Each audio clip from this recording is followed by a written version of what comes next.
મહાનગરપાલિકાની ચૂંટણી પહેલા સુરતમાં રાજકારણ ગરમાયું છે। વોર્ડ નંબર 26ના ઉમેદવાર શ્રવણ જોશી વિરુદ્ધ પોલીસ ફરિયાદ નોંધાઈ છે। ભાજપના પૂર્વ કોર્પોરેટરનો ચહેરો વાપરીને વિડીયો વાયરલ કર્યાનો આક્ષેપ છે।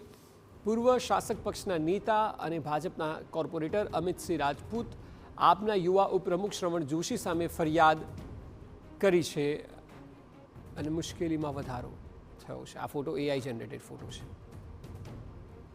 અને આ એઆઈ જનરેટેડ ફોટો તેઓએ ઉપયોગમાં લીધા હતા અને એટલે ફરિયાદ નોંધાઈ છે। હવે જો ઇમેજમાં એઆઈ જનરેટેડ લખેલું જ છે તો પછી મામલો કેટલો કાયદાકીય બને છે અલગ સવાલ છે, પરંતુ ફરિયાદ નોંધાઈ છે કે આપના યુવા ઉપપ્રમુખ શ્રવણ જોશીએ અમિતસિંહ રાજપૂતનો ચહેરો વાપરીને આ ઇમેજીસ વાયરલ કરી, જે અહીં જોઈ શકાય છે।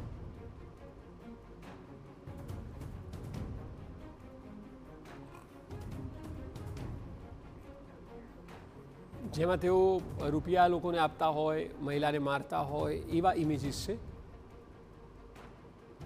અપશબ્દો બોલતા હોય અધિકારીઓને તેવી પણ ઇમેજીસનો ઉપયોગ કરવામાં આવ્યો છે, જે ટીવી સ્ક્રીન પર હાલ ચાલી રહ્યું છે।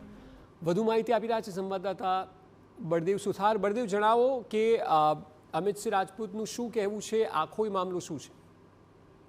જે રીતે સુરત મહાનગરપાલિકાનું ઇલેક્શન જાહેર થયું છે અને ત્યારે આમ આદમી પાર્ટી અને ભાજપના જે આમને સામને જે છે તે વિરોધ પક્ષ જે છે તે સામે લાગી રહ્યું છે, ત્યારે એક પછી એક આમ આદમી પાર્ટી વિરુદ્ધ જે રીતે ફરિયાદો નોંધવાની જે શરૂ થઈ ચૂકી છે, ત્યારે જે સુરત મહાનગરપાલિકામાં જે રીતે ડિંડોલી વિસ્તારના આમ આદમી પાર્ટીના જે ઉમેદવાર જે રીતે શ્રવણ જોશી વિરુદ્ધ જે ગોડાદરા પોલીસ સ્ટેશનની અંદર જે ફરિયાદ નોંધવામાં આવી છે, જેની અંદર ભાજપના પૂર્વ કોર્પોરેટર ના જે ચહેરા છે તે બતાવી અને સોશિયલ મીડિયાની અંદર જે વાયરલ કર્યા હતા। અમિત રાજપૂત નામના જે વ્યક્તિ છે પૂર્વ કોર્પોરેટર, તેમને જે ફરિયાદી બની અને હાલમાં જે ફરિયાદ નોંધાવી છે અને તેને લઈને ગોડાદરા પોલીસે જે શ્રવણ જોશી છે તેના વિરુદ્ધ જે કાર્યવાહી છે તે શરૂ કરી છે।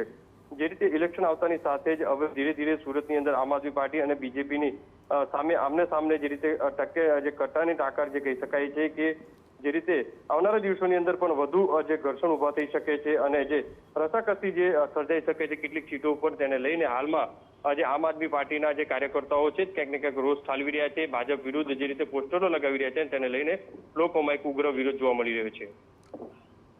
જી બિલકુલ, આભાર।